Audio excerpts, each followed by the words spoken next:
Hola, soy Juanjo, un youtuber de 20 o de 21. Y hoy vengo a hablarles de redoblantes.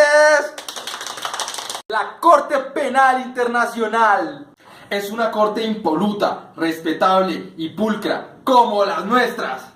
¡Yay! Pero no es del todo aburrido. Desde su historia, sus antecedentes, su composición e incluso en el posconflicto tenemos mucho que aprender de ella. Para ello, les he traído unos amigos que saben mucho de estos temas. Hola, soy Doris. Y yo, Giancarlos. Mi amiga Doris es de las personas que más sabe sobre la historia de la Corte Penal y le pedí que nos hiciera como un repaso muy general sobre los antecedentes de ella. Bueno, Doris, ¿la Corte Penal de dónde viene? Bueno, Juan, la verdad es que la Corte Penal Internacional es el primer organismo de este tipo que existe a nivel global. Sus antecedentes son básicamente el siglo XX, porque este fue el siglo más violento de la historia de la humanidad. No solo por las dos guerras mundiales, sino también por todos los procesos de descolonización de Asia y África, que fueron conflictos muy violentos y, digamos que, implicaron una gran cantidad de muertes y de crímenes, tanto de los conquistadores como de los países que estaban independizándose.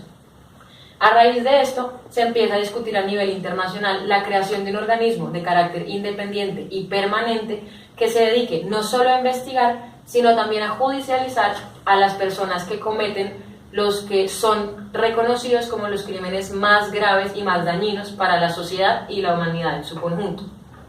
Por esto es que en 1998 se firma el Estatuto de Roma, que establece a la Corte Penal Internacional con sede en La Haya como un organismo que empieza a funcionar desde el año 2002 en adelante, investigando los crímenes que son considerados más fuertes para la sociedad.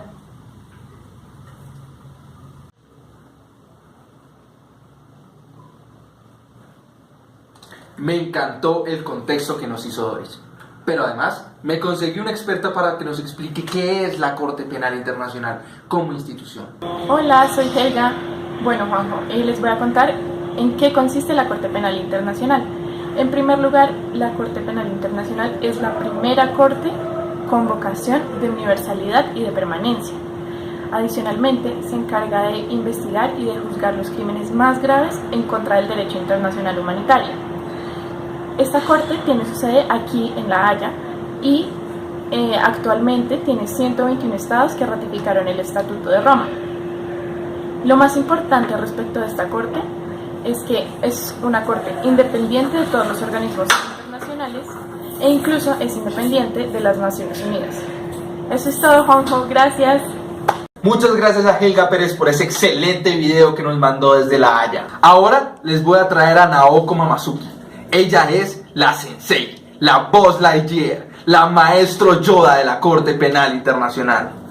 Arigato, Juanjo. Anyari Naoko. Yaro Macharo. Badari Bizarro.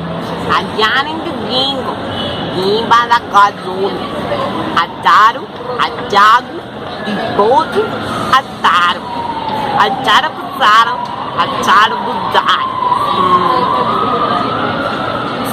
Será Bazaro, a Tiricutoro, a Checo Racejo, usado Badara, Jericatoro, Jericutoro, a Charalaçaba, Sobo, Sérgio, Digado, Ubade, Yin Yang. Arigato gozaima por ese video, Naoko. Y ahora mi siguiente invitado, con ustedes, Giancarlos Ferrajoli. Giancarlos, a Colombia le han quitado hasta los dientes en la Corte Internacional de Justicia.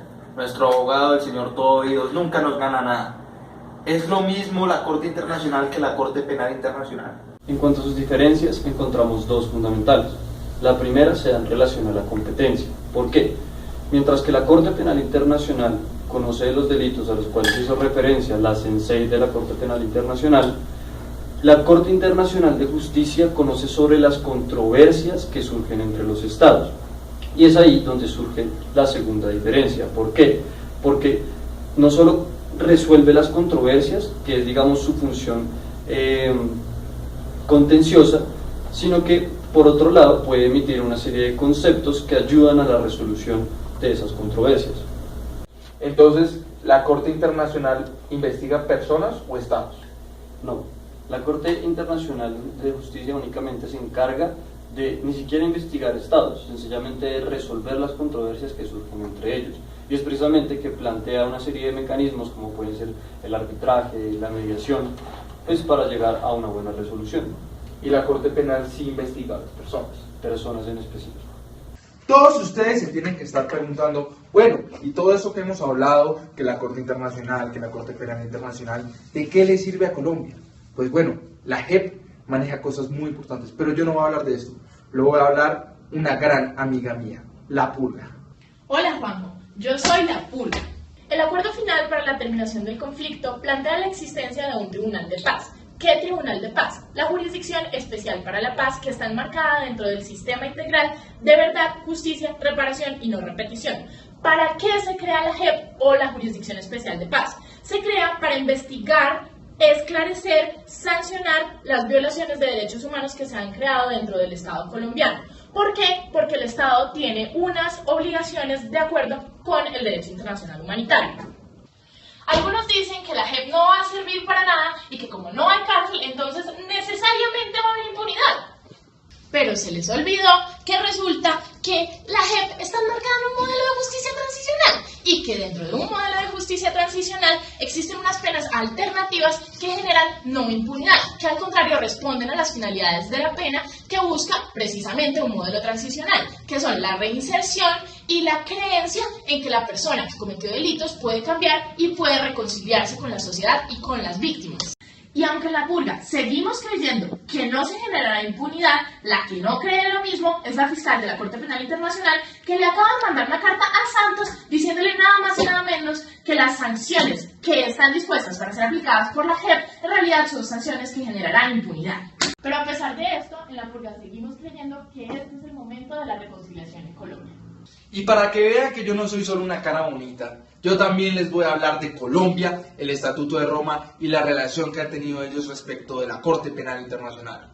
En 1998, como ya lo dijimos antes, se suscribe el Tratado de Roma por los plenipotenciarios de los estados. Pero Colombia no lo suscribió sino hasta el año 2002. ¿Y por qué? Por una sencilla razón. En ese entonces, el gran presidente Andrés Pastrana, estaba negociando con las FARC en el Caguán y tenía miedo de que la firma del estatuto entorpeciera mucho más el proceso, que de por sí ya era un proceso torpe. Pero ahí no termina la cosa. Colombia estableció una reserva. Entonces, si bien lo suscribió en el año 2002, y aunque el tratado no permitía reservas, solamente lo permitía para que la Corte tuviera competencia respecto a los crímenes de guerra, que fue precisamente la reserva que estableció Colombia. Entonces, Colombia estableció esa reserva en el año 2002. Por lo tanto, la Corte Penal Internacional no tuvo competencia sobre los crímenes de guerra sino hasta el año 2009. Y a partir de allí, la Corte tiene total competencia con Colombia, como cualquier otro estado, respecto de los delitos de los cuales puede conocer. A Uribe le gusta esto. Pero también fue porque ese estatuto tenía profundas incompatibilidades con los derechos fundamentales consagrados en la Constitución del 91.